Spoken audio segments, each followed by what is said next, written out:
Hello friends, स्वागत है आपका करियर कॉन्वेंट के यूट्यूब चैनल पे। साथियों, आज का जो हमारा डिस्कशन का टॉपिक है काफी इंपॉर्टेंट है, क्योंकि आज हम बात करने वाले हैं CQ 35 wiring harness quality guidelines पर। यह एआईएजी द्वारा सितंबर 2024 में रिलीज किया गया एक नया स्टैंडर्ड है जो वायरिंग हार्नेस मैन्युफैक्चरिंग की क्वालिटी को एक नए लेवल तक लेकर जाता है। तो चलिए बिना टाइम गवाए अपने इस वीडियो को शुरू करते हैं। What is CQ 35? आइए सबसे पहले सीक्यू 35 के बारे में समझते हैं। AIAG guideline for wiring harness quality. जी हाँ, CQ 35 AIAG automotive industry action group द्वारा बनाया गया एक वायरिंग हार्नेस क्वालिटी गाइडलाइन है। Release in September 2024। एआईएजी ने इसे सितंबर 2024 में रिलीज किया था। Ensure consistency, reliability and defect prevention. Friends, यह गाइडलाइन सुनिश्चित करती है कि ऑटोमोटिव वायरिंग हार्नेस में कंसिस्टेंसी हो, रिलायबिलिटी हो और जीरो डिफेक्ट कल्चर को अचीव किया जा सके। यह एआईएजी के अन्य सीक्यूआई की तरह स्पेशल प्रोसेस असेसमेंट नहीं है। यह एक गाइडलाइन डॉक्यूमेंट है जो वायरिंग हार्नेस टीम्स को बताता है कि उन्हें क्या-क्या क्वालिटी स्टेप्स फॉलो करने चाहिए। Why CQI 35 is important? आइए इसकी इंपॉर्टेंस के बारे में समझते हैं। Backbone of automotive electrical systems. Friends, आप जानते हैं कि आज के मॉडर्न व्हीकल्स में वायरिंग हार्नेस बैकबोन की तरह काम करती है, चाहे वो आईसी व्हीकल्स हो या electrical vehicles. Wiring harness failure होने का मतलब है customer complaints, electrical failure, short circuits, character Burns और वर्स्ट केस में तो पूरा व्हीकल ब्रेकडाउन। इन्हीं सब चीजों को प्रिवेंट करने के लिए ही एआईएजी ने सीक्यू 35 गाइडलाइन को लॉन्च किया है, ताकि सप्लायर एक common international quality level maintain कर सके। Supports EV, hybrid and ICE harness reliability. जी हाँ, सीक्यूआई 35 की जो गाइडलाइंस है वो ईवी, हाइब्रिड और आईसीई तीनों तरह की वायरिंग हार्नेस की मैन्युफैक्चरिंग को रिलायबल बनाने में हेल्प करती हैं। Scope of CQI 35।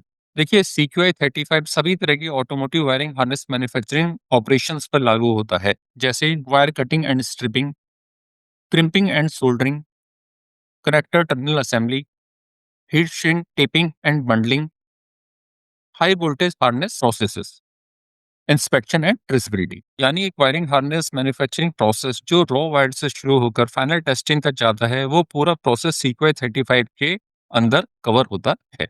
Major six requirements of sequence 35 guidelines. ये अब समझते हैं कि सीक्वेंस 35 की कौन सी सिक्स मेजर रिक्वायरमेंट्स हैं। Requirement number 1, material handling and storage. जी हाँ, sequence 35 material handling and storage की बात करता है, और उसमें यह कहता है कि controlled storage of wires and terminals. इसका मतलब है कि जो आपके वायर्स एंड टर्मिनल्स हैं, उनका जो स्टोरेज है वो कंट्रोल्ड एनवायरनमेंट में होना चाहिए।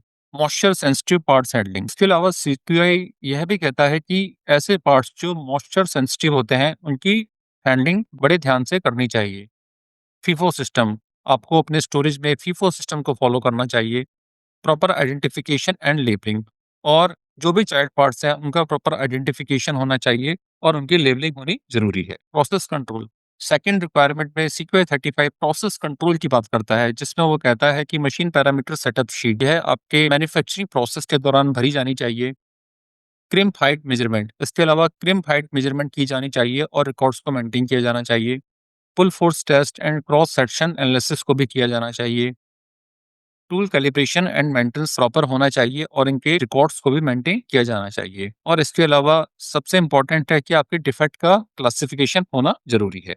डिफेक्ट क्लासिफिकेशन में sequence 35 open barrel, bell mouth, wings, insulation damage जैसे डिफेक्ट की बात करता है। Requirement number 3, soldering process requirements. आइए अब समझते हैं कि सीक्वेंस 35 सोल्डरिंग रिलेटेड जो प्रोसेस है उसके लिए क्या गाइडलाइन देता है। Temperature control. जी हाँ, सीक्यूआई 35 सोल्डेंट टेम्परेचर कंट्रोल की बात करता है। इसके अलावा waiting quality, late length standard, flux uses, avoid cold dry shoulder. तो ये सारे वो प्रोसेस हैं जिनके लिए सीक्यूआई गाइडलाइन देता है और कहता है कि इन प्रोसेस के जो भी डेटा हैं उनको प्रॉपरली रिकॉर्ड किया जाना चाहिए। Connector and terminal assembly. चौथी रिक्वायरमेंट में सीक्यूआई कनेक्टर एंड टर्मिनल असेंबली पे फोकस करता है, जिसमें वो कहता है कि आपको इंसर्शन फोर्स को अपने कंट्रोल करना चाहिए। Block verification during connector and terminal assembly की जानी चाहिए।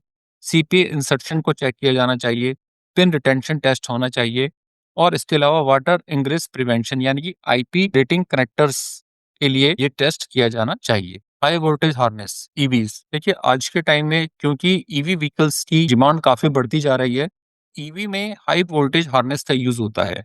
तो यहाँ पे कुछ स्ट्रिंजेंट रिक्वायरमेंट्स हैं, जिसके बारे में सीक्यूआई 35 कहता है। सीक्यूआई 35 कहता है कि ईवी हार्नेस की मैन्युफैक्चरिंग में शील्ड कंटिन्यूटी को चेक किया जाना चाहिए। आइसोलेशन रेजिस्टेंस टेस्ट को मैंडेटरी बताया गया है। HV orange jacket protection must होनी चाहिए। डाइलेक्ट्रिक स्ट्रेंथ टेस्ट किया जाना चाहिए। Requirement number 6 final testing and inspection. CQI 35 कहता है कि आपको वायरिंग हार्नेस मैन्युफैक्चरिंग प्रोसेस में कंटिन्यूटी टेस्ट को करना चाहिए। शॉर्ट सर्किट टेस्ट आपका मैंडेटरी है। हाई वोल्टेज विथस्टैंड टेस्ट किया जाना चाहिए।